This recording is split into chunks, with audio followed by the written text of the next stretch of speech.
Olá pessoal, boa noite, estamos ao vivo aqui para mais uma aula de Direito Penal. Estou dando uma olhadinha aqui no chat. Boa noite Cleide, boa noite Daiane. Em instantes já iniciaremos, lembrando que essa aqui é a nossa aula de número 5. Hoje iremos finalizar o conceito analítico de crime para a teoria tripartite da ação. Boa noite Isa, tudo bem? Iremos finalizar o conceito analítico de crime passando pelo substrato da culpabilidade. Então, peço aí uma atenção especial de vocês, que vocês aproveitem muito a aula, tá?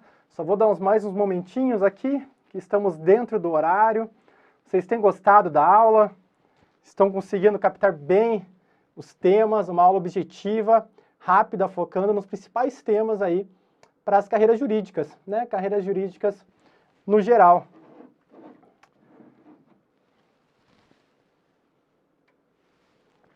E iremos para mais 1h30 de aula.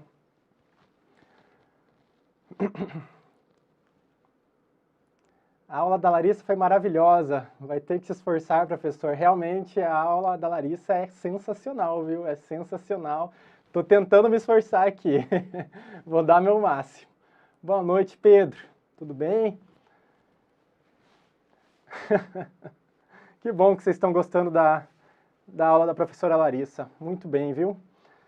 Rodrigo, essas aulas são ótimas, parabéns, muito obrigado, Rodrigo. Que bom que você tem gostado também, tá? Pessoal, eu vou jogar a vinheta aqui, novamente sobre as dúvidas. Vocês podem perguntar durante a aula, nós vamos fazer um intervalo no meio e ao final eu também irei responder, tá?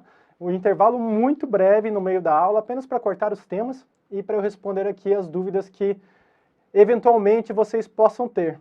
Então eu vou puxar a vinheta, assim que eu retornar, nós já iremos falar aqui sobre culpabilidade, terminando aí o conceito analítico do crime, segundo a teoria tripartite da ação, certo? Então eu vou jogar a vinheta, pessoal.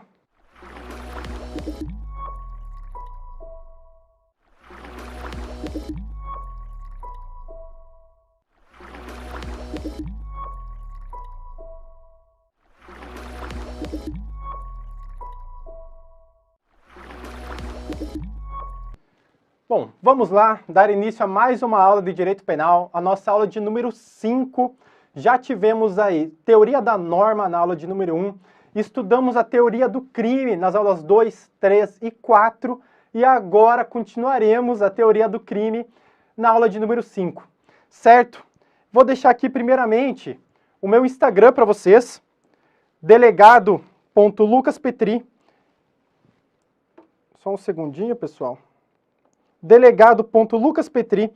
Então, se vocês tiverem qualquer dúvida, enfim, feedback sobre a aula, me manda uma mensagem lá que eu respondo. Eu respondo todo mundo que me manda mensagem. Às vezes demora um pouquinho mais pelo acúmulo aqui entre a delegacia e as aulas, mas eu sempre consigo um tempinho para responder, seja dúvida ou feedback, tá bem? Então, igual eu disse para vocês, nosso curso de Direito Penal, Delegado de Polícia, aula de número 5, pessoal. Já estamos aqui na aula de número 5, tá?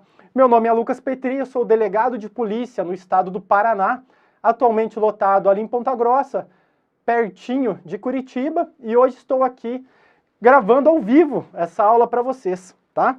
Então vamos lá, vamos fazer aqui uma breve lembrança aqui, vamos relembrar as aulas anteriores.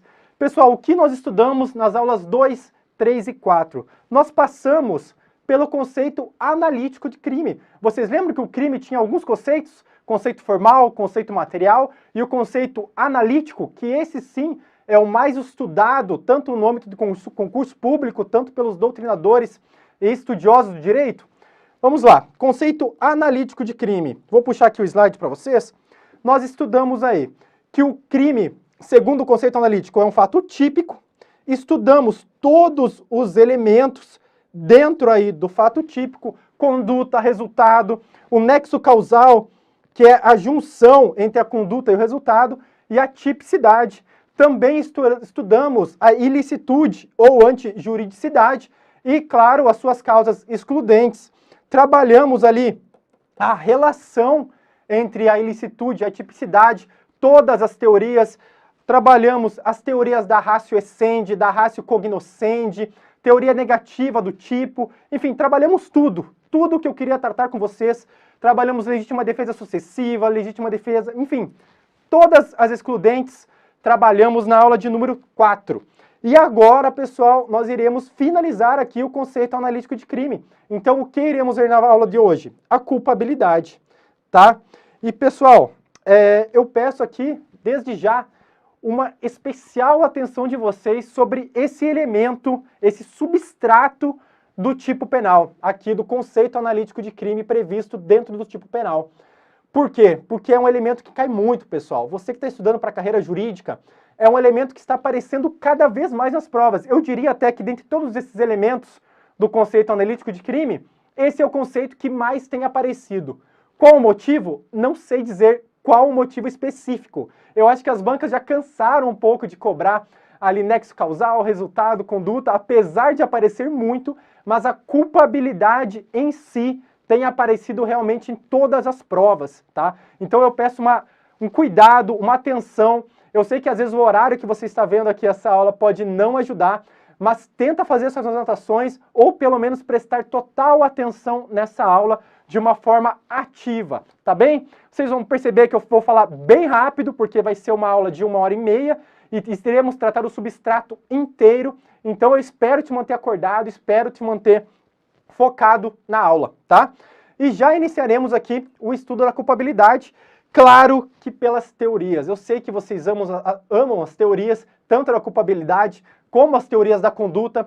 E se você estava comigo lá na aula de número 2 sobre as teorias da conduta, que eu falei sobre a teoria causalista da ação, eu falei sobre a teoria neocantista, falei sobre a teoria finalista e depois ali pelas teorias funcionalistas, você lembra que naquele momento eu já coloquei o substrato, o conceito analítico de crime para cada uma, certo? E eu vou até colocar aqui o conceito analítico do crime para vocês novamente nos termos da teoria psicológica. Por quê? Porque vocês têm que relacionar a teoria da conduta com a culpabilidade, com a teoria da culpabilidade adotada. Então vamos lá? Para a teoria causalista da ação, quero ver quem lembra. O crime é um fato típico, antijurídico e culpável, tá? Eu não irei colocar todos os substratos, os elementos, senão a gente vai demorar um pouquinho demais aqui, e o nosso foco é realmente na culpabilidade. E vocês lembram que eu falei para vocês que a culpabilidade aqui tinha como pressuposto a imputabilidade e tinha como espécies o dolo e a culpa? E a culpabilidade, ela se confundia com o dolo e a culpa, e por isso que na teoria causalista da ação, nós tínhamos aí que a culpabilidade era o dolo e a culpa, ela se confundia com o dolo e a culpa. E aqui nós estamos continuando o estudo disso, pessoal. Nós estamos estudando agora especificamente a teoria psicológica da culpabilidade. É a mesma teoria, são os mesmos autores da teoria causal, que é o List e o Belling. São os mesmos autores, eles que criaram a teoria causalista da ação e eles também que criaram a teoria psicológica da culpabilidade. E assim, eles juntaram todas dentro do conceito analítico de crime para a teoria causalista, certo? E pessoal, vocês têm que lembrar aqui comigo que esse dolo aqui, ele é um dolo normativo, também chamado de dolo híbrido ou dolo colorido. Por quê? Porque ele tem 3 elementos. Ele tem a consciência, ele tem a vontade, certo? E ele tem a consciência da ilicitude. Vocês lembram disso? Isso daqui é de vital importância para a sua prova. Por quê? Porque aqui, ainda, o dolo estando na culpabilidade, ele é um dolo normativo, e por isso, lá na conduta, dentro do fato típico, nós ainda não temos a análise do dolo e da culpa, tá bem?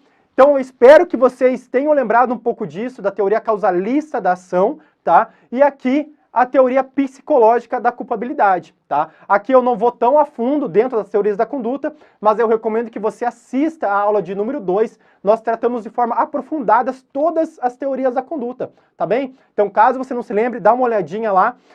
E qualquer coisa também, me tira dúvida comigo lá no Instagram que eu fico à disposição, tá? Eu não quero que vocês acabem esse projeto de 12 aulas aqui comigo sem entender esses pontos que estamos passando. Então vamos lá, pessoal. Para a teoria psicológica, o conceito da culpabilidade trata-se apenas da relação psíquica do autor com o resultado. Por quê? Porque ela se confunde com o dolo e com a culpa. Somente por isso. A culpabilidade aqui tem como espécies o dolo e a culpa. Então, se o agente agiu com dolo, ele cai ali na culpabilidade no sentido do dolo normativo. Se agiu com culpa, aqui em sentido estrito, ele cai na culpabilidade ali pela culpa, certo? Agora vamos seguir aqui adiante para a teoria psicológico-normativa. A teoria psicológico-normativa, ela foi criada pelo Reinhard Frank, tá? Ali no começo do século XX, tá? E ela é dotada no sistema neoclássico. E por que ela é importante aqui da gente estudar? Porque ela é a primeira que coloca elemento normativo dentro da culpabilidade.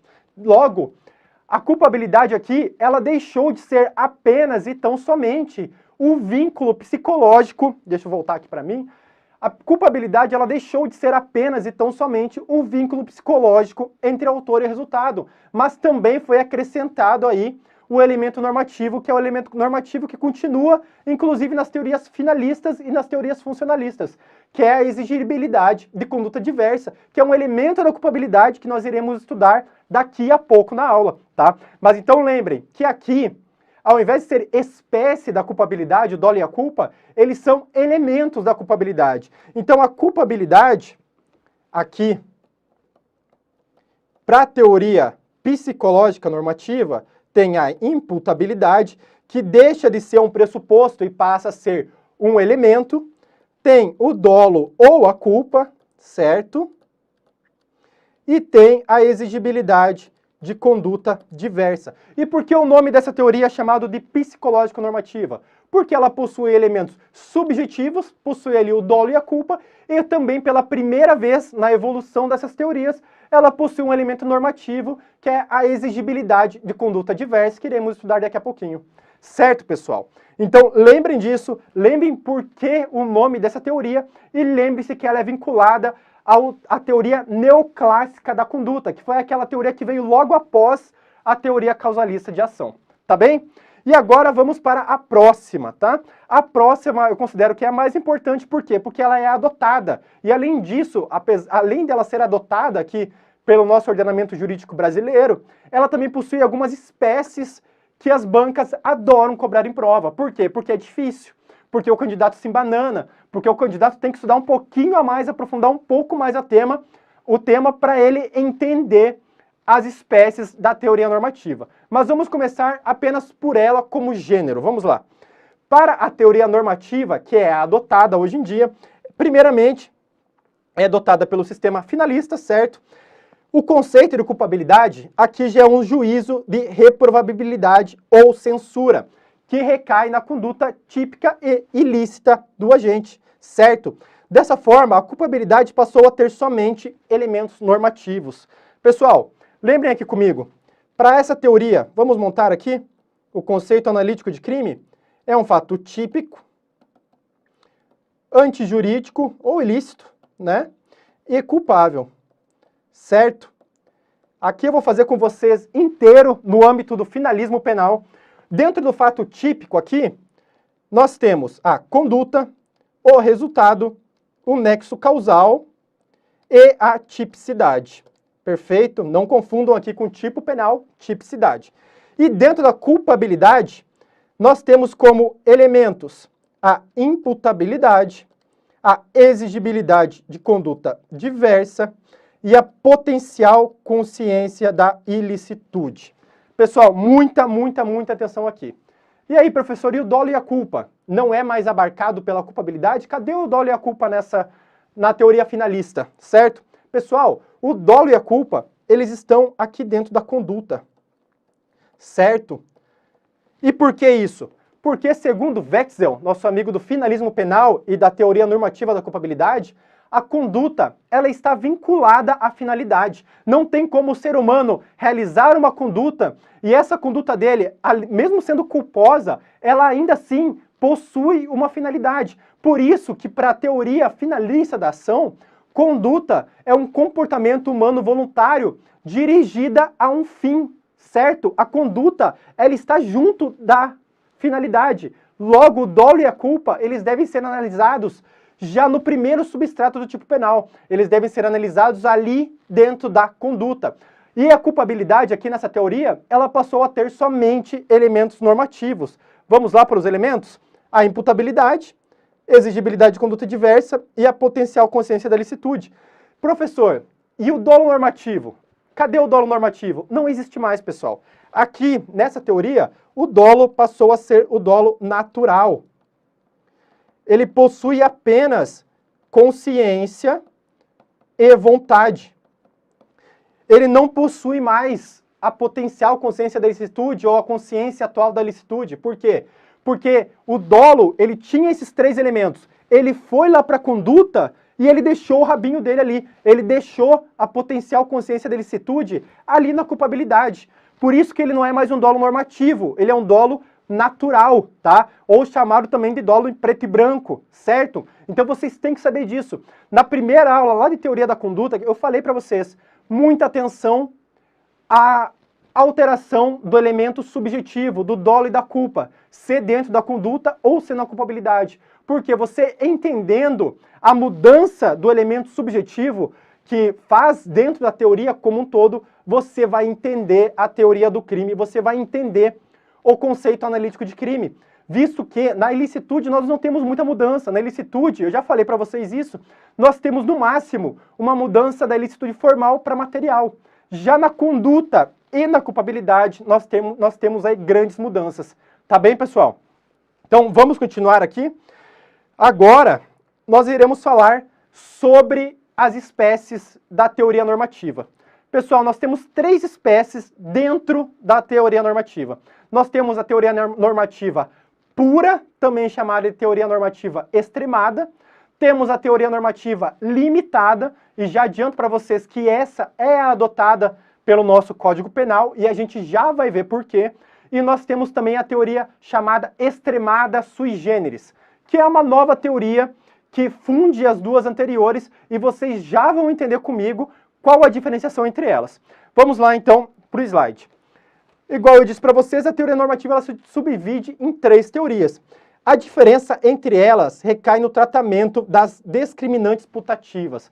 Vocês lembram o que é discriminante putativa? Pessoal, discriminante é sinônimo de causa excludente de ilicitude, certo? Putativa é imaginado pelo agente. Logo, o que é a discriminante putativa? São as causas excludentes de ilicitude imaginadas pelo agente, certo? E nós temos algum erro no que tange as causas excludentes de ilicitude. Esse erro, ele pode se dar no limite ou da existência dessa causa de ilicitude, e aqui nós estamos falando do quê? A gente vai ver isso aqui mais para frente na prova, tá bem? Nós estaremos estar falando aqui de erro de proibição indireto. A gente já vai ver isso mais para frente, tá? Previsto no artigo 21 do Código Penal. Aqui só estou adiantando para vocês. As discriminantes putativas, propriamente dita, estão aqui, certo? Aqui. Quando o agente engana-se quanto aos pressupostos fáticos do evento. Então, aqui, parágrafo, artigo 20, parágrafo 1º do Código Penal, tá bem? É o chamado erro de tipo permissivo. Pessoal, e aqui que está o grande problema. Aqui que estão as divisões da teoria normativa, tá? Dentro das discriminantes putativas, dentro do estudo das discriminantes putativas. Por quê? Porque depende o jeito que ela é tratada perante o ordenamento jurídico. E agora vamos passar aqui para vocês terem ideia. Vamos lá. Primeiramente, a teoria extremada ou normativa pura. Para essa teoria, ela não diferencia. Então, tanto o erro de proibição indireto como as discriminantes putativas, elas devem ser tratadas como erro de proibição. E o que seria isso?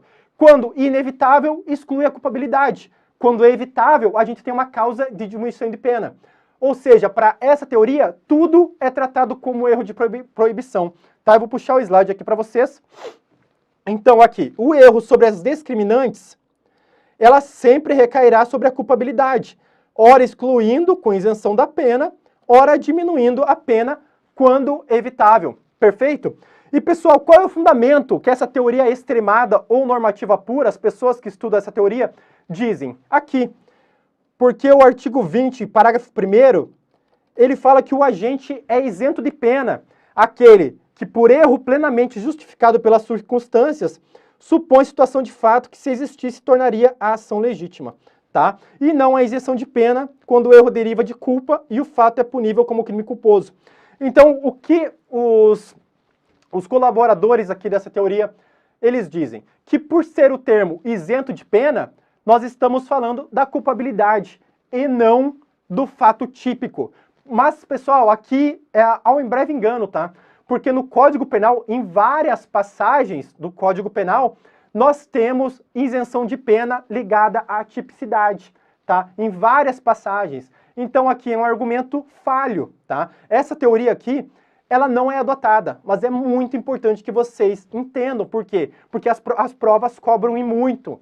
Elas cobram em muito. De acordo com a teoria extremada, ou de acordo com a normativa pura, todo erro de proibição, até as criminantes disputativas, são tratados como erro de proibição. Correto, exclui a putabilidade, a gente nem entra no fato típico, tá? Eu acho que tá ficando um pouco complicado aqui, mas eu vou explicar para vocês. Aquele agente, eu, por exemplo, saio aqui do estratégia do estúdio essa noite, né? E tô ali num beco escuro e vejo algum desafeto meu vindo na rua, certo?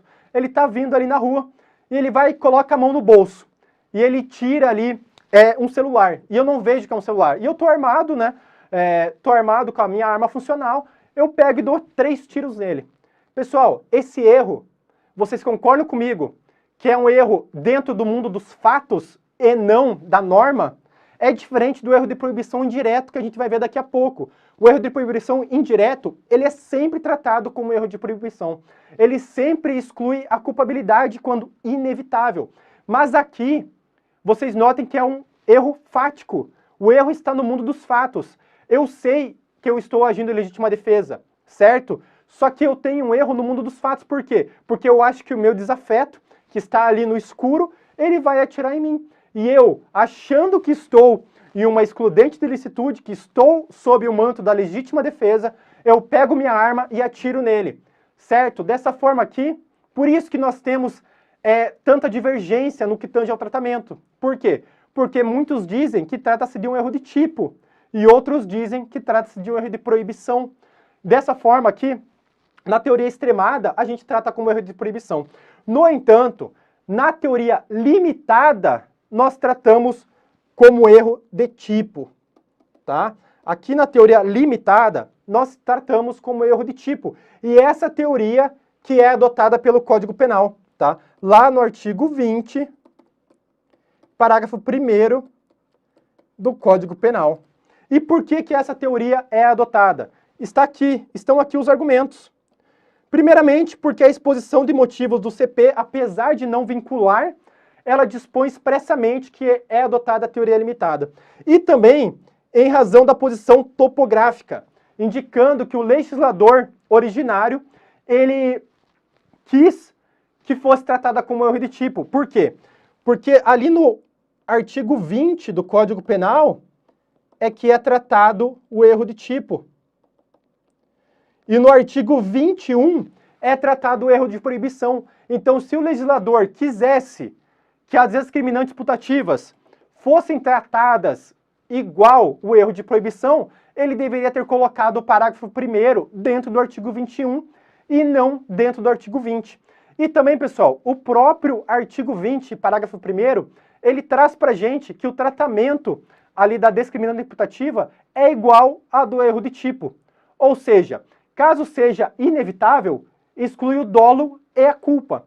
Caso seja evitável, pune aquela pessoa por culpa, desde que tenha expressa previsão legal pelo crime culposo. No exemplo que eu dei, que eu saí aqui do estratégia e atirei na pessoa, certo? Eu saí aqui do estratégia e atirei na pessoa que eu achei que era meu desafeto e que ia atirar em mim. Nesse caso, eu terei excluído o meu dolo, mas caso esse erro, por uma maior diligência minha, por exemplo, eu estava muito cansado, a luz estava acesa, eu poderia ter tido uma maior atenção, eu irei responder aí pelo homicídio culposo, tá bem? Esse daqui é o chamado erro de tipo permissivo. Por quê? Porque permissivo a gente tem ali sobre a causa excludente de ilicitude, certo? Pessoal, e temos também a última teoria que eu queria falar com vocês, que é a teoria extremada sui generis. Eu acredito que muitos de vocês nunca tenham ouvido falar dessa teoria aqui, mas ela é importante e, novamente, eu digo por quê? Porque ela cai em prova e a gente tem que saber, tá? Você está aqui comigo porque você quer passar no seu concurso público, você quer pegar seu cargo para as carreiras jurídicas, então você tem que saber essa teoria. Pessoal, ela enxerga na redação do artigo 20 uma figura híbrida. Por quê? Quando inevitável o erro, isenta o agente de pena, como manda ali o parágrafo. Realmente, essa teoria aqui, o embasamento dela é muito bom, porque eles seguem estritamente o princípio da legalidade. Eles seguem estritamente o que está escrito no Código Penal. O Código Penal não fala que quando o erro é inevitável, isenta de pena, e por isso excluiria em tese a culpabilidade, porque a maioria das passagens dentro do Código Penal que isenta de pena está falando da culpabilidade. Reforço aqui, não todas. Várias vezes temos passagens de isenção de pena no Código Penal com exclusão de tipicidade. Mas vamos supor aqui, se seguisse a regra da maioria, realmente excluiria a culpabilidade. No entanto, a segunda parte do parágrafo 1º ali do artigo 20 fala sobre o erro evitável. E se o erro é evitável, ele exclui o dolo e o agente deverá responder por crime culposo. E isso nada mais é do que o tratamento do erro de tipo quando ele é evitável, porque ele exclui o dolo e o agente responde por culpa. Logo, essa teoria aqui, ela juntou as duas teorias anteriores. Pune a título de culpa e não atenua a pena, como que era ali a teoria extremada. Certo, pessoal? Me acompanharam até aqui? Bastante coisa. E olha que é só o comecinho da aula, tá?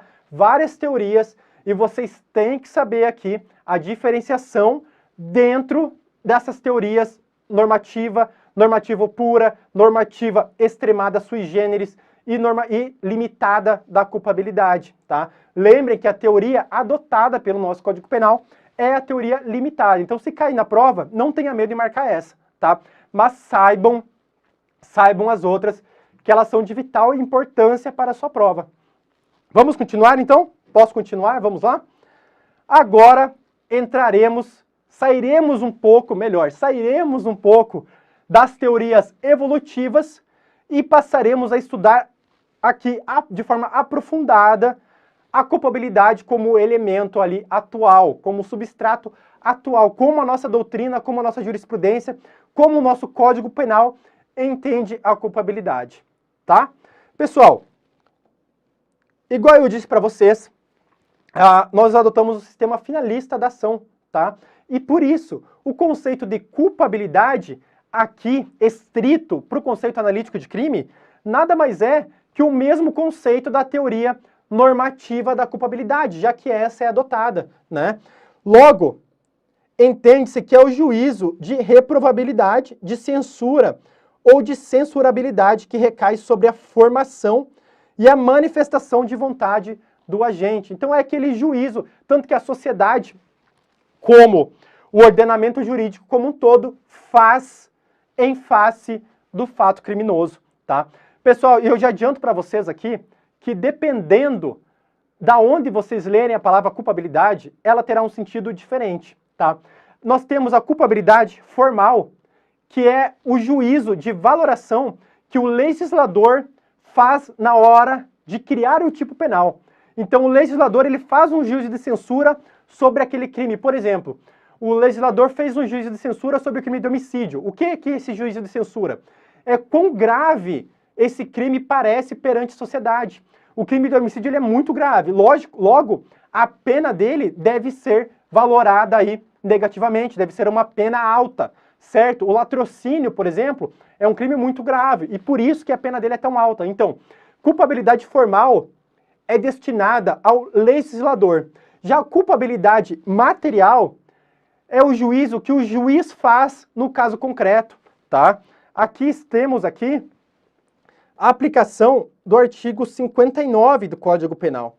59 do Código Penal, que está lá que o juiz, na dosimetria da pena, ele terá que avaliar antecedentes, a reprovabilidade e também a culpabilidade do agente. E aqui que está essa culpabilidade, no juízo de censura. Também temos uma participação da culpabilidade material lá no artigo 29 do Código Penal, que trata sobre o concurso de pessoas. Vocês lembram aqui? Será a nossa outra aula, tá? Nossa aula de número 7, se não me engano, o concurso de pessoas. Mas vocês lembram lá do artigo 29? Ele fala que cada um responderá pelo crime na medida da sua culpabilidade. Que culpabilidade é essa? É a culpabilidade material. A pena, apesar do partícipe e do autor de um roubo, por exemplo, responderem pelo mesmo crime, vão responder ali pelo crime de roubo, vocês concordam comigo que o juízo de censura para quem realmente efetuou o roubo, para quem subtraiu mediante grave ameaça ou violência, coisa alheia móvel, quem foi lá e apontou a arma na cabeça de alguma pessoa, deve ser diferente, a pena deve ser diferente daquele partícipe que só ficou do lado de fora avisando se a polícia ia chegar? Vocês concordam comigo que apesar do crime ser o mesmo, do fato criminoso ser o mesmo, aquele autor, ele deve responder, deve ter uma pena maior, e isso deriva da culpabilidade material. Ele possui uma censura, uma reprovabilidade, a conduta dele é muito mais reprovável perante a sociedade do que aquela pessoa que apenas ficou ali esperando, avisando se a polícia ia chegar. Tá bom? Pessoal, agora nós iremos começar aqui o estudo dos elementos da culpabilidade, tá? E nos elementos da culpabilidade nós temos a imputabilidade, a exigibilidade de conduta diversa e a potencial consciência da ilicitude. Já temos aí 30 minutos de aula, então eu só vou fazer um corte muito rápido, vou puxar a vinheta e já volto com os elementos da culpabilidade, tá?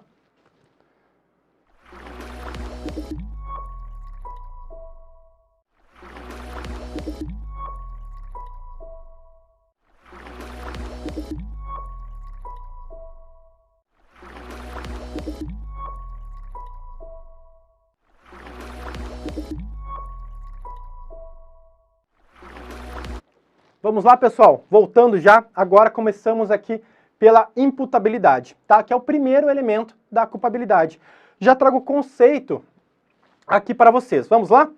É a possibilidade de se atribuir a alguém a responsabilidade pela prática de uma infração penal. Ela é tratada, muito importante esses termos aqui, por capacidade de imputação.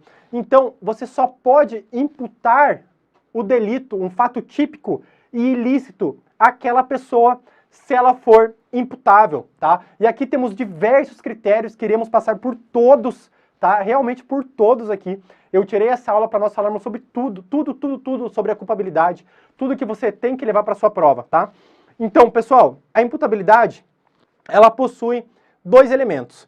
Ela possui o elemento intelectivo e o volitivo. O primeiro é a capacidade de você entender o caráter ilícito do fato. Já o segundo é a capacidade de você se autodeterminar. Então, por exemplo, uma pessoa embriagada na rua, ela tem a capacidade de entender aquele caráter ilícito do fato? Ela tem a capacidade de entender, de se autodeterminar, de entender que ela está praticando aquele fato? Então, um doente mental, por exemplo, ele tem a capacidade de se autodeterminar? Ele tem a capacidade de entender o que está acontecendo? Que aquele fato que ele está fazendo é ilícito? Por isso que precisamos da junção desses dois elementos para termos ali a imputabilidade. E aqui eu já trago para vocês que o Código Penal ele não traz um conceito de imputabilidade, mas ele traz ali o conceito de inimputabilidade, que é o que eu trago para vocês aqui no artigo 26, tá? Aqui, é isento de pena, por isso, aqui, lembram? Exclui a culpabilidade, né? O agente que, por doença ou desenvolvimento mental incompleto ou retardado, era, ao tempo da ação ou da omissão, inteiramente incapaz de entender o caráter ilícito do fato ou de determinar-se de acordo com esse entendimento. E temos aqui também no carro de erro, caso que seria quase um erro evitável, né? Nós temos uma causa de diminuição de pena no parágrafo único, que trata que a pena poderia ser reduzida de 1 a 2/3 se o agente, em virtude de perturbação de saúde mental ou por desenvolvimento mental incompleto, não era inteiramente capaz de entender o caráter ilícito do fato ou de determinar-se de acordo com esse entendimento. Vou puxar aqui para mim, para explicar para vocês esse artigo. O que esse artigo diz, pessoal? Que o doente mental, além de ele ser doente mental, naquele momento da ação ou da omissão que ele está praticando um ato ilícito, ele também não pode conseguir se determinar por aquele fato, tá? Além de ele ser doente mental, além da capacidade psicológica, biológica dele estar abalada, a capacidade psicológica também, certo? Então, por exemplo, caso um doente mental ele tenha episódios em que ele não consiga se determinar ali com o que ele está fazendo, certo? Mas ele tem episódios também lúcidos, que ele sabe o que ele está fazendo. Se ele cometer o delito nesses episódios lúcidos, ele vai ser imputável, certo? No entanto, se ele cometer esses fatos criminosos, naquele momento que ele não conseguir se determinar, ele será inimputável. Aí depende do grau de determinação dele, depende do grau de quanto ele está entendendo que aquele fato é ilícito, que ele está efetuando algo ilícito. Se ele estiver totalmente fora, não entendendo nada, ele não irá responder, porque estará ausente aí a culpabilidade, a imputabilidade. Já se ele entender de alguma forma o que está acontecendo, se houver a possibilidade dele entender, ainda que seja um pouco daquilo, ele irá ter uma causa de diminuição de pena, certo? É basicamente isso que o artigo 26 e o parágrafo único quer falar para vocês, só que de uma forma muito mais difícil. E essa forma muito difícil você tem que saber. Por quê? Porque cai na prova exatamente o artigo. Eles sabem que é um artigo complicadinho de decorar, tá? E além disso, pessoal, nós não temos só os doentes mentais, tá? Nós temos também a embriaguez causada por caso fortuito ou força maior, que está lá no artigo 28, inciso 2, e ali no parágrafo 1º e 2º do Código Penal. Nós já iremos ver isso, mas só para vocês saberem as causas excludentes da imputabilidade, tá? E a gente já vai ver isso. Antes eu queria falar com vocês sobre os critérios da imputabilidade. E o que seriam esses critérios da imputabilidade? Seriam os critérios que o nosso Código Penal e que a doutrina se utiliza para aferir a culpabilidade. A imputabilidade. Vocês vão entender aqui comigo, tá? Vamos lá. O primeiro critério é o critério biológico, certo? Para esse critério biológico, basta que a pessoa tenha uma causa mental deficiente, certo? Para já não responder. Então aqui, para esse critério aqui, a pessoa, ela sendo doente mental ou ela não tendo idade suficiente, por exemplo, ela já terá excluída a sua imputabilidade. Não tem nada sobre determinar-se de acordo com aquele entendimento, tá? Ela não precisa entender, ela pode até entender, mas ela só sendo doente mental, mesmo naqueles períodos lúcidos que eu falei para vocês, ela praticando um crime, ela vai responder pelo delito. Essa teoria, em regra, ela não é adotada, mas nós temos uma exceção que vocês têm que saber, que é a exceção dos menores de 18 anos. Aqui, nós temos puramente o critério biológico. Por quê?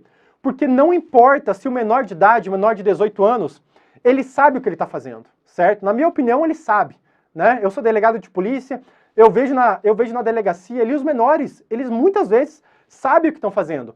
Mas por questões de política criminal, tá? Não é baseado aqui em estudos científicos, o Código Penal resolveu trazer que a pessoa menor de 18 anos é inimputável. Dessa forma, ela não vai responder por crime, tá? Ela não cometeu um crime. Ela cometerá um ato infracional análogo àquele delito. E por quê? Porque ela terá excluída a sua imputabilidade ali do conceito analítico de crime. Perfeito, pessoal? Então, como regra, não se aplica. Como exceção, se aplica ali nas pessoas abaixo de 18 anos. Vamos para a segunda teoria? A segunda teoria aqui é o critério psicológico. Essa teoria aqui já é o contrário. Por quê? O importante é verificar se a pessoa possui alguma alteração no comportamento ao tempo da conduta. Não a doença mental, não a idade. A gente vai só verificar se a pessoa tinha alguma alteração na sua determinação, no seu caráter ilícito ali da conduta, tá? Aqui, para a parte da doutrina, pessoal, essa teoria aqui, ela é adotada da embriaguez completa, fortuita ou acidental. O que é embriaguez completa, fortuita ou acidental? É aquela, ou que a pessoa não sabe que o que ela está tomando é algo que pode fazer mal, seja uma droga ou um álcool muito forte, ou a pessoa é obrigada a tomar aquilo. Se a pessoa fica embriagada totalmente dessa forma, vocês concordam comigo que ela não tem nenhuma doença mental. Ela está embriagada, tá? Embriaguez não é uma doença mental, a não ser quando é patológica, mas aí é outra coisa que nós já iremos tratar. Mas a pessoa, ela não consegue determinar-se por quê? Porque ela está embriagada, ela não está doente, ela não é menor de idade, mas ela não consegue se determinar ali de acordo com o seu entendimento. E por isso, para alguns doutrinadores, aqui não são todos, adota-se o critério psicológico, tá bem? E por fim, temos o critério biopsicológico. Esse daqui é o mais importante e esse daqui que eu já tenho falado para vocês aqui diversas vezes, né? Por quê? Porque ele é adotado pelo caput ali do artigo 26 do Código Penal. Para esse sistema aqui, para esse critério, além da doença mental, além do agente ser menor de idade, no caso, ele teria também que ser inteiramente incapaz de entender o caráter ilícito do fato, certo? Ou de determinar-se de acordo com esse entendimento, tá? Então, pessoal, aqui volto para vocês que além da pessoa ser doente mental, naquele momento que ela pratica aquele fato, ela tem que ser inteiramente incapaz de entender que aquele fato é ilícito ou ser inteiramente incapaz de determinar-se daquele entendimento, tá? De acordo com aquele entendimento, tá bem? Então, é o que eu falei para vocês anteriormente. É a pessoa que ela é doente mental e ela, quando ela não está lúcida, quando ela realmente está fora de si, ela comete um ilícito. Se for inevitável, se ela for inteiramente incapaz ali de determinar-se de acordo com aquele entendimento, ela não irá responder por ausência aí de putabilidade, tá? Então pode ver que o Código Penal ele adota os 3 critérios, só que a regra é o critério biopsicológico, tá bem? E agora sim, vamos para as causas excludentes da imputabilidade, tá? Ou seja, as causas da inimputabilidade. Vamos lá? Pessoal, são causas de inimputabilidade. A anomalia psíquica, certo? Desde que a pessoa não seja capaz ali de determinar-se, tá?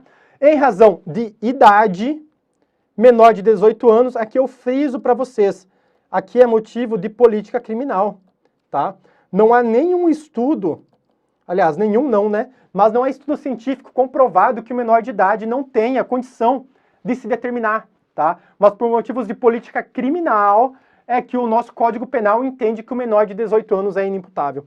E também em razão da embriaguez patológica e acidental completa. Muito cuidado aqui. Muito cuidado aqui. Professor, se eu vou para a balada, bebo, encho a minha cara e saio de carro e atropelo alguém, então eu não vou responder, porque eu estou bêbado, eu estava embriagado, certo?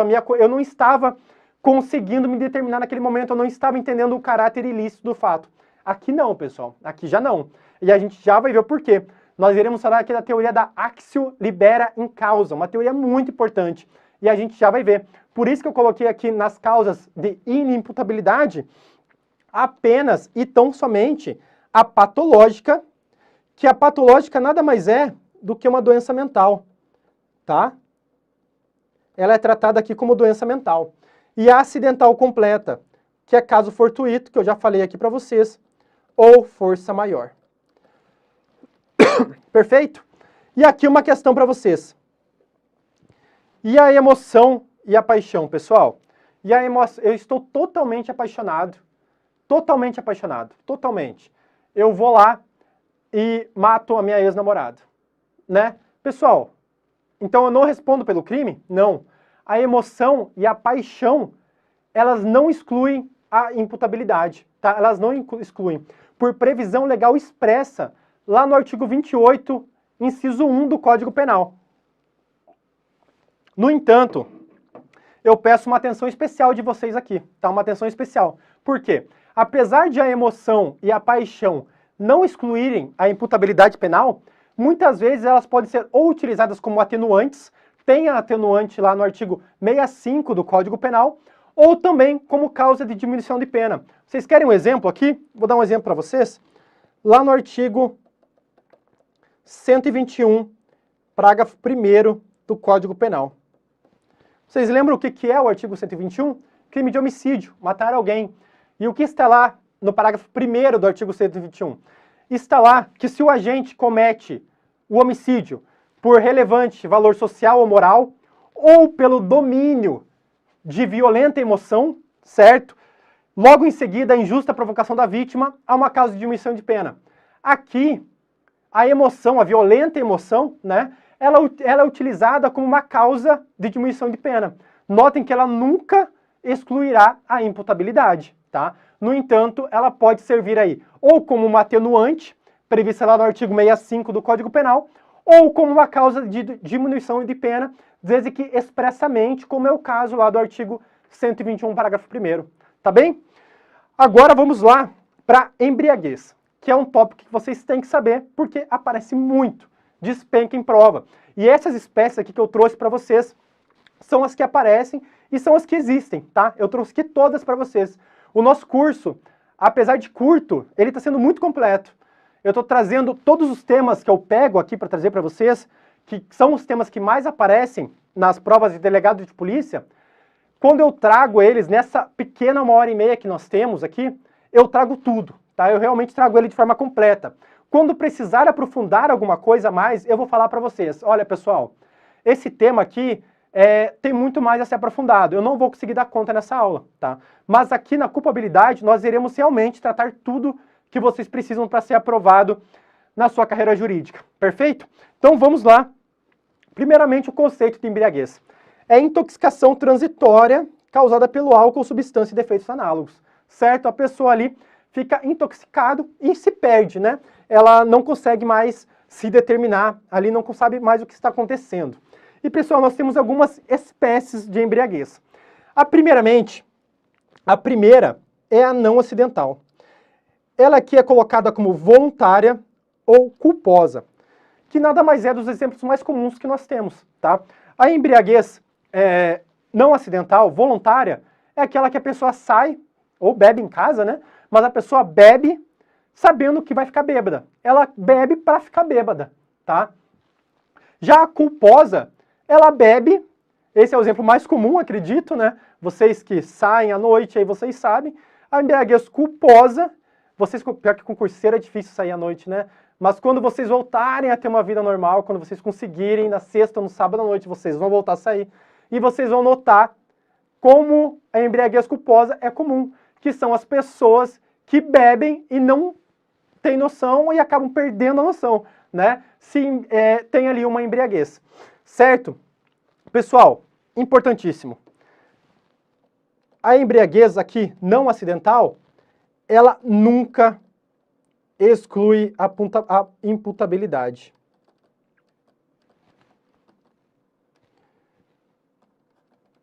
Tá? Nunca exclui a imputabilidade. Então não importa se você bebeu muito e se embriagou sem querer ou você queria se embriagar. Você nunca vai ter a sua imputabilidade excluída. E eu brinco aqui com você de sair à noite, porque quando eu era concurseiro também não saía de forma alguma, e agora nem tanto, gravando aula e com a delegacia para cuidar, né? Mas vamos lá. E nós temos também a embriaguez acidental, que é aquela via caso fortuito ou força maior. Essa sim pode excluir a imputabilidade, tá? Caso fortuito é, por exemplo, eu estou lá numa festa, chega alguém e me dá uma bebida. E eu não sei o que tem dentro daquela bebida, mas eu bebo. Mas eu não acho que eu vou ficar em um estado muito fora de mim, certo? Mas eu bebo aquilo. Pessoal, teve um caso fortuito ali. Eu fui eu perdi a noção de tudo, eu fui embriagado, né, seja por droga ou por álcool ali, sem saber. Eu não sabia que aquela substância iria ter aquele efeito em mim. Ou também, eu sei o que estou bebendo, eu sei o que estou tomando, mas eu não sabia que o meu corpo ia reagir daquela forma. Por exemplo, é comum uma pessoa com uma dose de uísque, a pessoa ficar totalmente fora de si? Não é comum, mas pode ser que o corpo dessa pessoa reaja dessa forma, e ela não sabia disso. Por isso ela tem aqui uma embriaguez acidental por caso fortuito. E temos também a embriaguez acidental via força maior. E o que é essa embriaguez? É aquela que a gente vê também, né, felizmente a gente via, não vê mais, em trotes de faculdade, em que pega uma pessoa e faz ela beber à força, né, faz ela beber à força. Então outras pessoas ali embriagam uma pessoa voluntariamente, tá? Mas essa pessoa, no caso, ela não quer beber. Nesse caso, caso a pessoa seja inteiramente incapaz de entender o caráter ilícito do fato, ou de determinar-se ali pelo entendimento, ela não irá responder pelo delito. Ela terá excluída a sua imputabilidade. Mas caso ela ainda seja capaz, tá? Ela terá uma causa de diminuição de pena. Isso aqui está onde? Está lá no artigo 28, tá?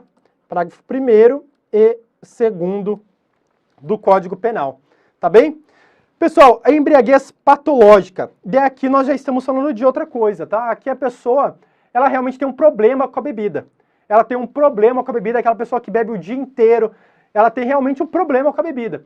Caso ela cometa algum delito, ela pode ter excluído aí a sua imputabilidade, tá? E por fim, a embriaguez pré-ordenada. Aqui é diferente, inclusive é uma agravante ali do Código Penal. Por quê? Na embriaguez pré-ordenada, a pessoa bebe para cometer o delito. Então é aquele agente que ele não tem coragem, por exemplo, de cometer um delito, ele não tem coragem de matar alguma pessoa, e ele vai lá e bebe, porque ele sabe que ele bebendo, se embriagando, ele vai ter coragem e vai lá e vai conseguir consumar aquele delito, tá? Nesse caso, nós temos, inclusive, uma agravante. Ou seja, ele tem uma pena maior aqui, em virtude do quê? Aqui volto para vocês, do juízo de censura, pela culpabilidade material dele ser maior que as outras, tá? Perante o juiz, perante a sociedade, é mais provável você se embriagar para ir lá cometer o delito. Por quê? Porque você teve que pensar duas vezes. Você antes pensou, não, eu preciso cometer aquele delito, eu vou lá ficar embriagado para depois ter coragem de cometer o delito. Logo, tem um juízo de censura maior ainda do que você apenas cometer o delito. Tá bem? Por isso que é uma agravante. Resolvido aqui, pessoal? Mas temos uma questão que eu deixei em aberto antes com vocês. Na pessoa embriagada, no caso aqui de embriaguez não acidental, voluntária ou culposa, né? Por que essa pessoa responde? Professor, essa pessoa, ela está ali com uma anomalia psíquica, né? Ela está ali e ela não é capaz de se determinar pelo entendimento dela. Ela não sabe o que ela está fazendo, certo? E aqui que nós temos a teoria da actio libera in causa. E o que é essa teoria, pessoal? Segundo essa teoria, a ação é livre na causa. Ou seja, ela antecipa a análise da imputabilidade penal para o momento anterior àquele que o agente livremente optou pelo consumo do álcool. Então aqui, nós temos aqui o agente A, né? E aqui também nós temos o agente A, tá? Agente A e agente A. Mas aqui, o agente A, ele está bêbado. Aqui ele está são. Vou até dizer um copinho aqui, né? Um copinho de uísque aqui na mão do agente A. Vocês concordam que nesse momento aqui, ele era imputável? E que esse ato dele foi voluntário? No momento que ele estava ingerindo a bebida alcoólica, vocês concordam comigo que ele tinha voluntariedade para beber? Que ele queria ali se embriagar, seja culposa ou voluntária? Então, aqui, na teoria da actio libera in causa, nós analisamos esse agente aqui. A análise desse fato, vamos dizer que aqui ele matou alguém, né? Aqui nesse momento aqui, ele matou alguém atropelado, ou ele atirou em alguém, brigou com alguém. A análise é feita aqui, certo?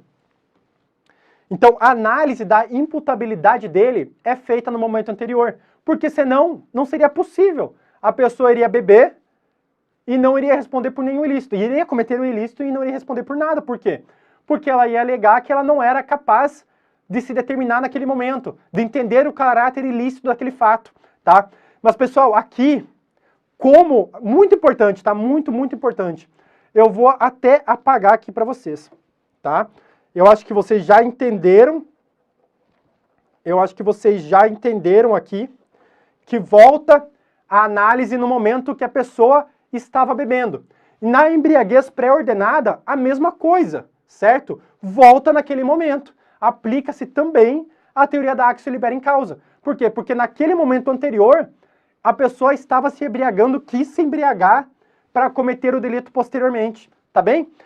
E aqui um ponto muito importante, não falando da pré-ordenada, mas falando das pessoas que bebem, por exemplo, e saem dirigindo e cometem um homicídio no trânsito. Aqui a gente tem que ter muito cuidado, por quê? Porque há muitos entendimentos. E eu gostaria aqui, como professor de Direito Penal, que vocês fizessem uma análise jurídica comigo, tá? Que vocês entendessem, para quando vocês lerem um julgado do STJ, que fala que foi dolo eventual, ou quando vocês lerem outro julgado do mesmo STJ, de outra turma, dizendo que era culpa consciente, vocês entenderem, tá? Primeiramente, nós analisaremos a conduta do indivíduo em uma análise ex ante, né? Ou seja, de quando ele estava ingerindo aquela bebida alcoólica. Por isso que nós iremos analisar o dolo dele naquele momento, certo? Então vamos lá. Vamos lá. O agente, deixa eu puxar aqui para o slide. O agente quis beber e queria cometer o delito. Tá? Ele deve responder pelo quê? Pelo dolo. Dolo direto. Certo? Agora aqui, o agente quis beber, né? Estamos tratando aqui, não estamos tratando de caso fortuito ou força maior, porque senão aqui a gente entra na esfera da culpabilidade. O agente quis beber, mas ele não queria cometer o delito. No entanto, ele assumiu o risco. Pessoal, aqui ele deverá responder por o quê? Por dolo eventual. Vamos lá? O agente quis beber e acreditava que com as habilidades dele não iria ocorrer o ilícito. Ele deve responder por quê? Culpa consciente. E aqui no fim, o agente quis beber e ele não prevê o resultado, ele nem acredita. E aquele resultado é previsível, certo? Ele nem pensa que pode ocorrer alguma coisa, certo? Pessoal, aqui é a culpa inconsciente, ou a culpa propriamente dita. Então vem cá, vocês entenderam comigo aqui? Por que é tão complicado para os tribunais superiores, para os tribunais de justiça, para os juízes, colocarem se aquela embriaguez voluntária ou culposa, ela é dolo eventual ou é culpa consciente? Por isso que normalmente junta com algum outro elemento. Por exemplo, a pessoa estava embriagada e estava em altíssima velocidade. Pessoal, nesse caso ela assumiu o risco, certo? Além de ela estar embriagada, ela assumiu o risco. Logo ela deverá responder por dolo eventual, né? Mas, por exemplo, a pessoa está embriagada, né? Está embriagada. Passou, atropelou e matou alguém. E ela estava dentro da velocidade, o carro dele estava tudo ok. E aí? Dolo eventual ou culpa consciente? Ou culpa inconsciente? Ou dolo direto? Então é muito difícil. Por isso que eu queria que vocês fizessem essa análise do dolo naquele momento que a pessoa está bebendo e dirigindo, tá? Então, por isso, pessoal, eu gostaria que vocês entendessem o que eu escrevi aqui, e não apenas decorassem, que vocês entendessem por quê. Às vezes é tratado como culpa e às vezes é tratado como dolo eventual. Perfeito? Vamos seguir então, senão eu não acabo essa aula hoje. Vamos lá. Para o próximo elemento aqui, potencial consciência da licitude. Primeiramente, o conceito de potencial consciência da licitude é o segundo elemento da culpabilidade, representando a possibilidade que tem o agente imputável de compreender a reprovabilidade da sua conduta. Aqui, exige-se uma concepção leiga. Pessoal, e muito importante aqui para vocês, a chamada valoração da esfera paralela do profano, tá? Eu não vou explicar palavra por palavra para vocês, mas eu vou explicar o conceito, tá bem? Pessoal, o que é a potencial consciência da licitude? Aquela pessoa, ela deve ter uma potencial consciência que aquele fato é ilícito, tá? Ela deve ter uma potencial consciência.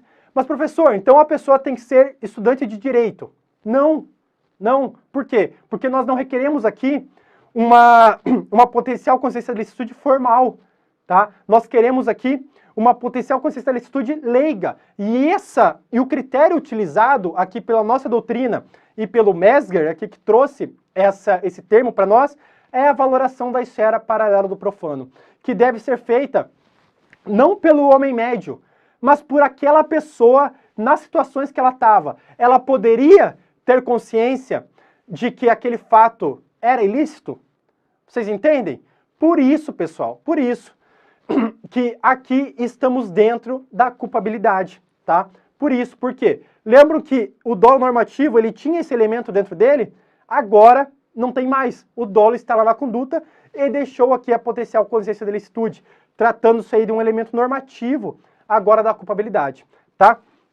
E, pessoal, a única excludente legal que nós temos da potencial consciência da licitude é o erro de proibição inevitável. Por quê? Porque se ele for evitável, ele diminui a pena, certo? E o que é o erro de proibição? Agora sim entraremos um pouco na temática do erro, que era outra temática que eu queria entrar nessa aula com vocês, tá? Dentro da potencial consciência da licitude. O que é o erro de proibição? Pessoal, o erro de proibição, ele está dentro da existência ou dos limites de determinada norma, certo? Então a pessoa não sabe que aquela norma existe, ou ela sabe que aquela norma existe, mas ela entende que aquela norma não abrange o fato que ela está ali cometendo. E nós temos erro de proibição direto ou indireto. Mas antes que eu pule demais, eu vou trazer o artigo aqui para vocês, do artigo 21 do Código Penal, tá bem? Vamos lá? O desconhecimento da lei, ele é inexcusável. Logo, nenhuma pessoa pode alegar que não conhece a lei, tá bom? O chamado ignorância legis, ele sai da esfera da culpabilidade e ele vai lá para a teoria da norma. Ele já sai aqui do que nós estamos estudando. O erro sobre a ilicitude do fato ser inevitável e isenta de pena, se evitável, diminui de 1/6 a 1/3. Peço uma atenção especial aqui, porque essa fração, ela despenca em prova, tá? Então você tem que saber, 1/6 a 1/3. Decora aí. Erro de proibição diminui 1/6 a 1/3 quando evitável. Parágrafo único. Daqui ele traz, né, o que é o erro evitável. Considera-se evitável o erro se o agente atua ou se omite sem a consciência da licitude do fato, quando lhe era possível, nas circunstâncias, ter ou atingir essa consciência. Então, pessoal, vamos lá. Aquele exemplo que eu dei, né, que eu estou saindo aqui do estudo de estratégia essa noite, e eu vejo ali o meu desafeto, certo? E, pessoal, eu poderia, naquela situação, ver que não era uma arma de fogo, só que eu estou cansado, estou de saco cheio, e eu vejo meu desafeto, eu já fico meio mal encarado, e daí, mesmo tendo luz na rua, eu vejo ele tirando alguma coisa do bolso e eu penso, meu Deus, esse cara vai me matar agora. E eu pego a minha arma e atiro nele e mato ele. Pessoal, naquelas circunstâncias, era possível para mim entender o caráter ilícito ali do que estava acontecendo? Era, certo? Era sim. Porque tinha luz na rua, se eu tivesse um pouco mais de atenção, eu poderia entender que ele não estava com uma arma de fogo e estava com um celular. Mas ainda assim eu fui lá e cometi. Logo, eu devo responder pelo homicídio consumado, só que com uma causa de diminuição de pena de 1/6 a 1/3. Outra situação seria se eu saísse aqui do estratégia, estivesse totalmente escuro, não tem poste aqui na esquina, não tem poste aqui na rua, o meu desafeto viesse meio cambaleando, já me xingando, e aí sim ele tirasse o celular do bolso. Nesse contexto, vocês concordam que era praticamente inevitável eu saber ali que ele não estava armado? E por isso eu terei aí uma isenção de pena, tá? Eu terei excluída a potencial consciência da ilicitude. Por quê? Porque naquele momento eu estaria em uma legítima defesa putativa, certo, pessoal? Certo? E eu queria diferenciar com vocês aqui erro de tipo e erro de proibição, tá? Vou puxar o slide. Erro de tipo é matéria de tipicidade. É abordada lá no fato típico. E as consequências dela excluem o dolo e a culpa ser inevitável. Tá bem? Já o erro de proibição é matéria de culpabilidade. Tá bem? E exclui a consciência da ilicitude ser inevitável. E aqui eu já peço para vocês uma coisinha. Antes eu falei para vocês que no caso de eu sair daqui em legítima defesa putativa, né, e agir contra o agente, eu estaria isentando de pena e excluindo a culpabilidade. Não, pessoal, sabe por quê? Porque no erro de proibição indireto, quero que vocês recordem aqui comigo, apesar dele ser um erro de proibição indireto, ele é tratado como erro de tipo. Logo, eu responderia pelo crime culposo ou eu teria excluído aí o dolo e a culpa, tá? Agora eu irei dar outro exemplo para vocês de um erro de proibição direto, que nós trabalharemos aí direto na norma. Por exemplo, é o exemplo clássico, né? O exemplo que toda doutrina tem, que é aquele holandês que vem para o Brasil. Se você não sabe, na Holanda é permitido, desculpa, o consumo de drogas, tá? É permitido você fumar maconha, por exemplo, tá bem? Daí vem um holandês para cá, um holandês que faz uso da maconha lá no país dele, vem para cá no Brasil, quando chega no aeroporto, ele é parado ali pela fiscalização e é atuado por tráfico de drogas. E aí, pessoal? Ele veio com a intenção de cometer algum crime? Não, ele veio ali para usar a droga, ele trouxe a droga para ele usar, porque ele usa todo dia lá na Holanda. Aí sim, nós teremos um erro de proibição direto, que está diretamente ali naquela norma, ele atinge direto o tipo penal, certo? Há um erro dentro da norma. Para aquele holandês, ele não sabia que era crime aqui no Brasil você possuir drogas, certo? Você transportar drogas, perfeito? Então, para ele, depende. Se for inevitável, terá aí uma isenção de pena, ausência de culpabilidade. Se for evitável, vai ter uma causa de diminuição de pena. Professor, e exemplo de erro de tipo propriamente dito? Pessoal, erro de tipo é aquele exemplo clássico que, por exemplo, eu estou ali em um restaurante, está chovendo muito, eu saio ali com a minha namorada e tem dois guarda-chuvas, o meu e de outra pessoa, e os dois são iguais. Os dois são idênticos. E eu vou lá e pego o guarda-chuva dela. E eu saio ali do restaurante. Certo? Pessoal, eu furtei coisa alheia móvel. Correto? Eu furtei coisa alheia móvel. Mas eu estava em erro de tipo. Ou seja, no mundo concreto, na situação fática, o que eu estava vendo estava errado. Tá? O holandês que veio para o Brasil com droga, ele sabia exatamente o que ele estava fazendo. Ele sabia que ele estava trazendo droga. No entanto, ele errou sobre a norma penal. Ele não sabia que aquele caráter, que aquela conduta dele era lícita no Brasil, certo? Já eu, no exemplo ali do guarda-chuva, é o contrário. Eu sei que furtar é crime, né? Inclusive, eu tenho conhecimento até jurídico disso. Eu sei que subtrair coisa alheia móvel está previsto ali no artigo 155 do Código Penal. No entanto, por erro fático, por eu entender ali que aquele guarda-chuva era meu e não de outra pessoa, eu saí. Eu errei na elementar do tipo penal, no subtrair coisa alheia móvel. Eu não sabia que era uma coisa alheia, certo? Eu achei que era minha coisa. Eu errei numa elementar do tipo penal e por isso eu devo ter excluído o dolo e a culpa. Lembrando aqui que mesmo que esse erro seja evitável, eu não responderei por furto culposo. Por quê? Porque não existe furto culposo na lei. E um dos elementos do crime culposo é exatamente a tipicidade. O crime culposo, ele tem que estar previsto na lei. Certo, pessoal? Então lembrem disso. Erro de tipo, matéria feita aí a tipicidade.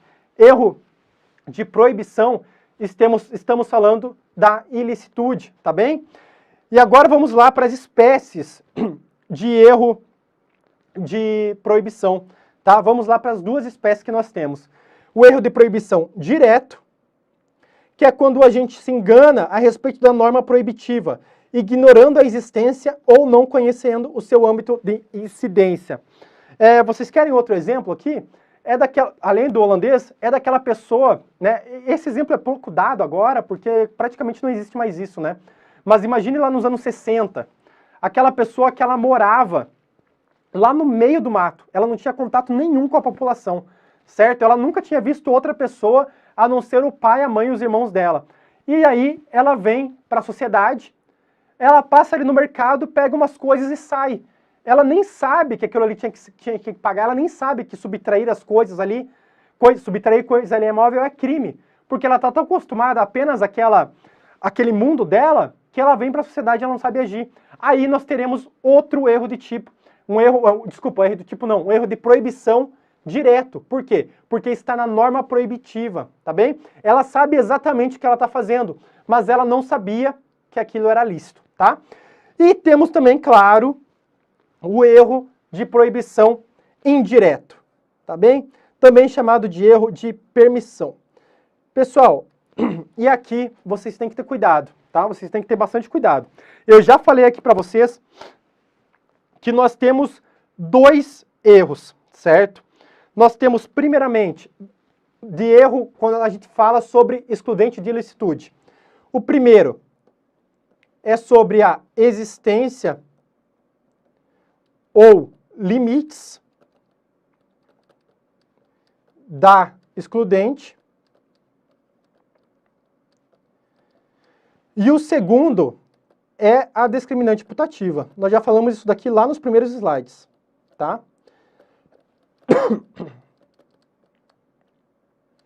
Pessoal, vamos lá.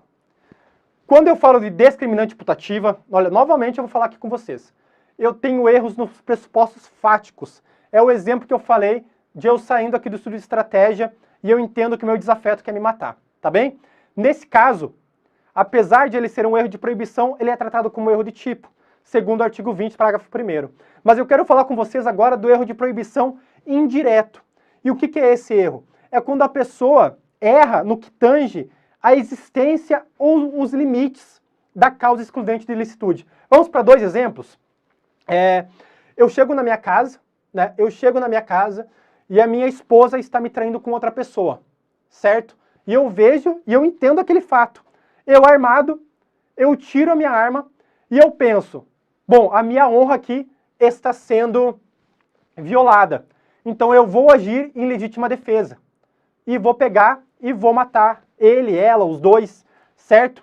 Utilizando aqui a legítima defesa da honra. Pessoal, no entanto, a legítima defesa, conforme já falou o STF, não abarca a legítima defesa da honra, né? Não abarca a legítima defesa da honra. Por isso, eu tenho um erro ali quanto à existência da causa excludente de ilicitude. Por quê? Porque ela naquele fato não existe.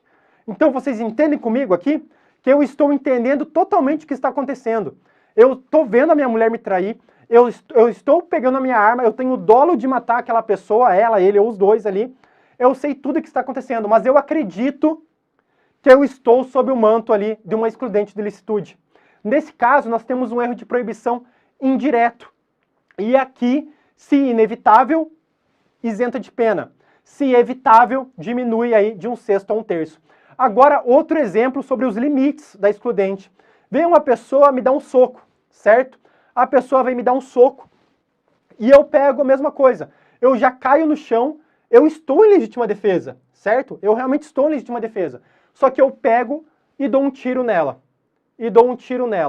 Pessoal, aqui, você concorda comigo que trata aí dos limites da excludente da ilicitude?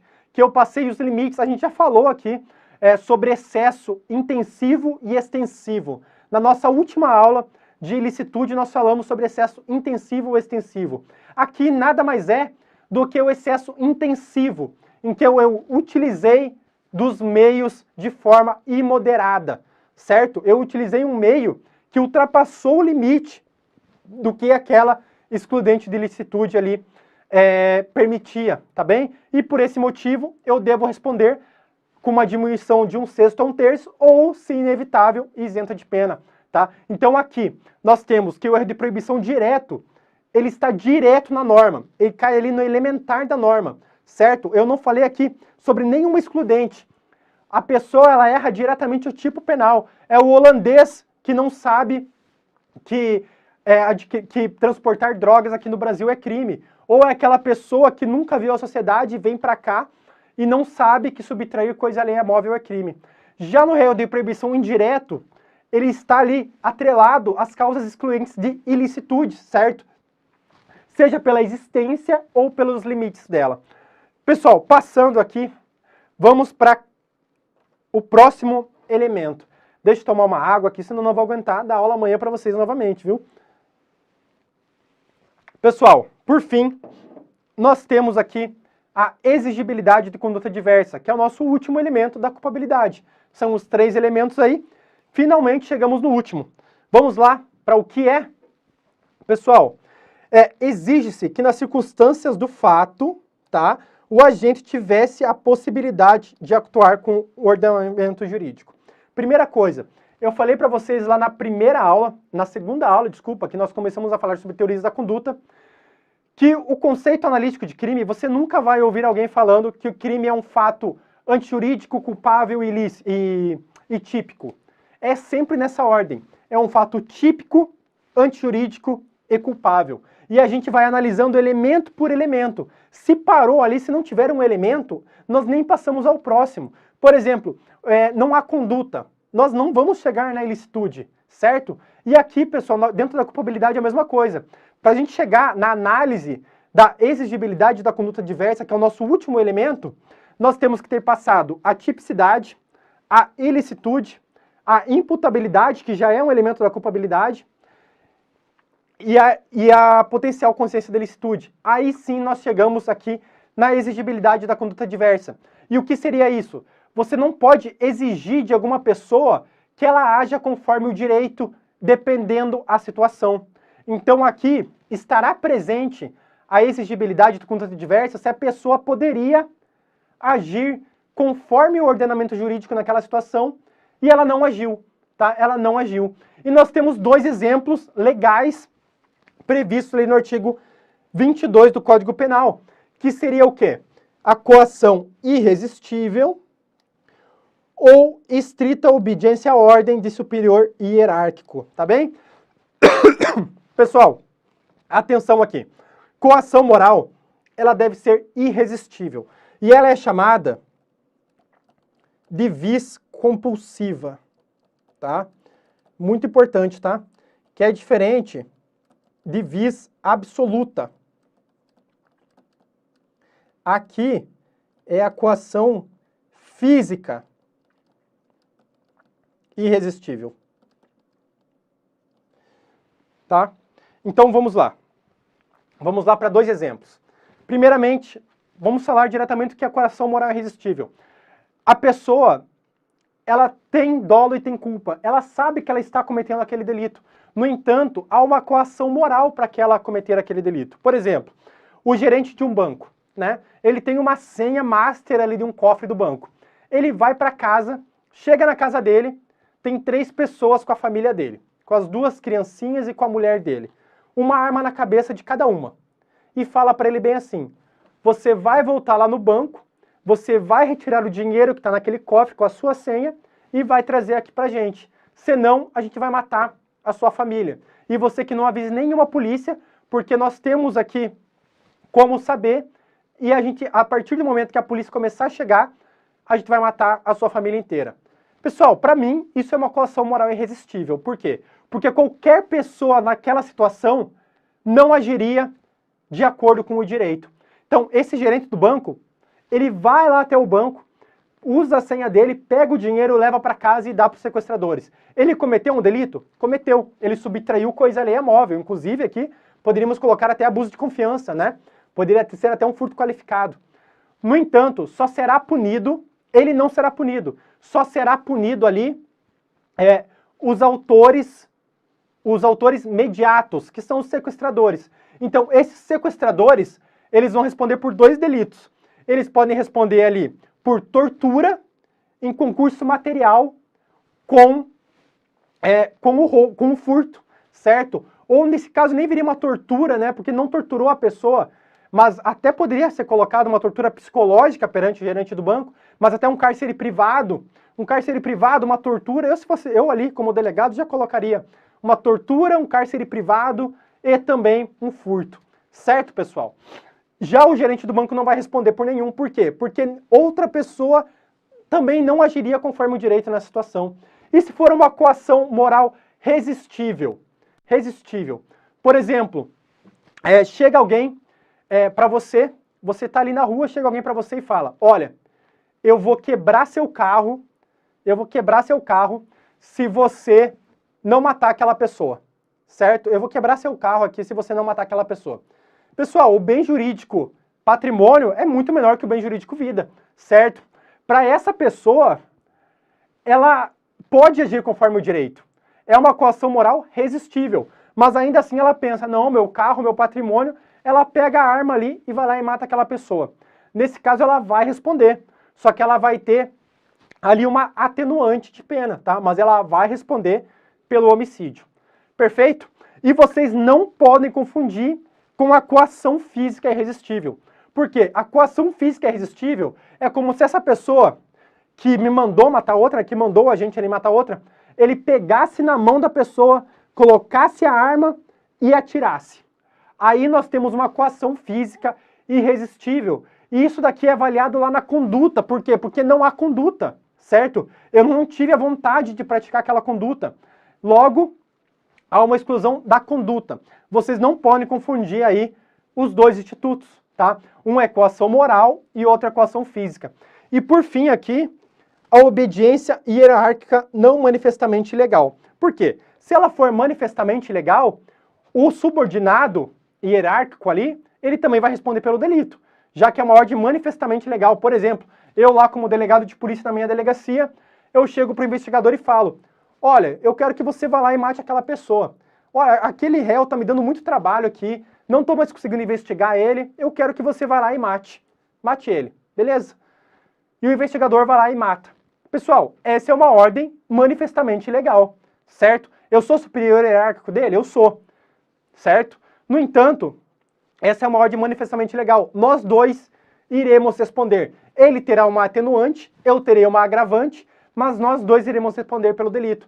No entanto, se for uma ordem que não seja manifestamente ilegal, e eu dei a ordem ali para ele, e ele faça em erro, né? Ele cumpra aquela ordem, achando que aquela ordem é legal, apenas eu irei responder pelo delito. Ele terá excluída aí a sua exigibilidade de conduta diversa. Por quê?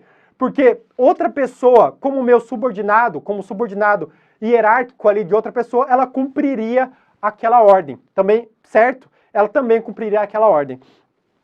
Pessoal, era isso que eu queria falar aqui de exigibilidade de conduta diversa para vocês, dentro das causas legais. No entanto, nós temos causas supralegais de excludentes da culpabilidade. Vamos lá para elas? Nós temos, primeiramente, eu quero falar com vocês, que dentre os três elementos da culpabilidade é a exigibilidade de conduta diversa, que funciona aí como a válvula de escape, tá? Então, toda vez que você vir alguma excludente supralegal, alguma excludente supralegal da culpabilidade, ela estará dentro da exigibilidade de conduta diversa. Por quê? Porque a imputabilidade e a potencial de consciência de licitude são só aquelas que eu falei para vocês. A exigibilidade de conduta diversa, nós temos aquelas duas, coação moral irresistível e obediência hierárquica, a ordem não manifestamente legal, e também temos algumas outras. E eu trouxe 4 exemplos aqui para vocês. Vamos lá? Primeiramente, a cláusula de consciência, que é aquele sujeito que, por motivo de crença ou filosófica, pratica um fato previsto como crime, desde que não viole direito fundamental. Aqui é aquele pai, por exemplo, testemunha de Jeová, que não aceita que o médico faça transfusão de sangue no filho dele. No entanto, aqui, uma atenção, pessoal. Caso o médico faça, o médico não vai incorrer em nenhum crime. Mas caso a criança morra, porque o pai proibiu o médico de fazer essa transfusão, o pai irá responder por homicídio, tá? Por quê? Por aqui no finalzinho. Vejam aqui no finalzinho. desde que não viole direito fundamental. O bem jurídico vida, ele é tutelado pelo direito penal, obviamente, e é um bem jurídico tutelado muito importante, trata-se de um direito fundamental. Por isso, sendo violado o direito fundamental de uma pessoa, aquele pai vai responder, uma vez que o filho morreu, por causa ali da cláusula de consciência dele. No entanto, para delitos menores, esse pai não responderia, tá? Por exemplo, o filho dele só ficou mal, teve ali uma lesão corporal, por exemplo, ele já não responderia. Por quê? Porque ele estaria abarcado aqui pela cláusula de consciência. Vamos para o outro. Desobediência civil. Aqui nada mais é que um ato de insubordinação, o qual possui a finalidade de transformar a ordem estabelecida, demonstrando a injustiça e promover o reconhecimento aí do status quo pelo direito, tá? É necessário que o sujeito esteja desobedecendo com base num direito fundamental que ele tenha e que o dano causado em razão dessa desobediência não seja relevante. Por exemplo, umas pessoas ali estão num protesto e começam a xingar o governo, começam a xingar. Elas estão no seu direito ali político, certo? No seu direito fundamental. E elas estão causando uma lesão de pequeno valor. No entanto, nós tivemos aquele caso recentemente das pessoas invadindo o STF, por exemplo, e quebrando tudo, né? O Congresso e tudo mais. Nesse caso, a lesão ela foi relevante. Por isso que as pessoas estão respondendo e não podem aqui ter como a inexigibilidade de conduta diversa pela desobediência civil, tá? Mas eu quero que vocês saibam que a desobediência civil e a cláusula de consciência são causas supralegais. Você não vai encontrar na lei essas duas causas. Vamos para outras duas aqui? Conflito de deveres, tá? Conflito de deveres. Configura-se quando há um conflito entre deveres jurídicos e ordens legítimas da mesma natureza. Vamos supor lá na situação do Covid, tá? Na situação do Covid. Chegaram duas pessoas passando muito mal no hospital. Vamos supor que as mesmas têm a mesma idade, tá? Mesma idade e o mesmo problema. E as duas ali precisando de um respirador. E o médico só tem um respirador. E aí, pessoal, o que ele faz? Ele olha para as duas e fala, não, vocês vão ter que brigar pelo respirador. Né? Não tem o que eu fazer, olha, não dá, não tem o que ser feito. Não, pessoal, ele vai lá e vai salvar uma pessoa, certo? E vamos supor que a outra pessoa morra por causa disso. O médico estará abarcado aqui pela exigibilidade de conduta diversa, pela inexigibilidade de conduta diversa, uma vez que os dois conflitos eram legítimos, mas ele teve que fazer uma escolha. Naquela situação que ele estava, não era exigível do direito ele fazer outra opção, certo? O direito não poderia obrigar ele a não fazer a opção que ele fez. Por isso que ele vai estar abarcado aqui. E por fim, nós temos aqui a legítima defesa subjetiva, ou o excesso de legítima defesa exculpante, certo? Pessoal, vamos lá. O que seria isso? Eu já conversei com vocês na aula lá de legítima defesa. É aquele caso, por exemplo, que o cara vem pra cima de mim e eu sei que aquele cara anda armado. Eu sei que aquele cara sempre tem uma arma de fogo com ele. E ele vem pra cima de mim e começa a me bater. E eu começo a bater nele. E a agressão injusta, ela já cessou, certo? Mas eu tô muito emocionado ali, eu realmente estou muito emocionado. Eu pensei que aquele cara fosse me matar e eu continuo batendo nele. Aqui eu já irei responder pelo um excesso. E eu continuo batendo nele e eu mato a pessoa, certo? E aquela agressão injusta, ela cessou faz tempo, tá? Ela já cessou faz muito tempo. E eu continuei batendo nele e matei ele. Pessoal, eu deveria responder pelo homicídio. Por quê? Porque eu não estaria mais em legítima defesa. No entanto, devido às emoções e àquela situação, eu agi em um excesso exculpante. Nenhuma outra pessoa naquela situação agiria de forma diferente, certo? Ou se agisse, o direito não poderia cobrar isso de mim. O direito não poderia cobrar que eu não matasse aquela pessoa, que eu não continuasse no meu excesso, em virtude das emoções que eu estava sentindo ali no momento e dos fatos pretéritos que eu já sabia daquela pessoa. Aqui nós temos a legítima defesa subjetiva, tá? E é muito interessante essa legítima defesa subjetiva, por quê? Porque ela sai do âmbito da licitude e ela passa ali para o nosso último elemento da culpabilidade, né? Então é muito interessante vocês saberem que tem esse instituto. Pessoal, eu acho que eu até ultrapassei o meu tempo, tá? Eu acho que eu até ultrapassei o meu tempo. Então, aqui se dá o fim da nossa aula. Nós passamos pelas teorias evolutivas da culpabilidade, falamos por todos os elementos da culpabilidade e também das causas que excluem esses elementos, tá? Novamente aqui eu deixo o meu Instagram, então caso você tenha alguma dúvida, entra lá no meu Instagram, @delegado.lucaspetri. Agradeço muito vocês por estarem assistindo aqui, por terem assistido essa aula, aguentarem aqui comigo. Eu vou puxar a vinheta para terminar a aula e eu já volto aqui ver as dúvidas que vocês me mandaram. Mas para quem já vai, muito, muito obrigado. Eu aguardo vocês na nossa próxima aula, tá bem? Que será amanhã, inclusive. Então,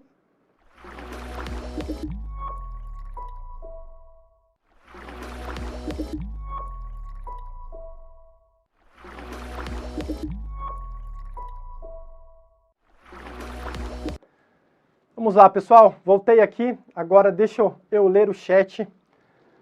Vamos lá. A legítima defesa putativa, a Daiane perguntou ali, mas já tinha sido até respondido, né? Que bom.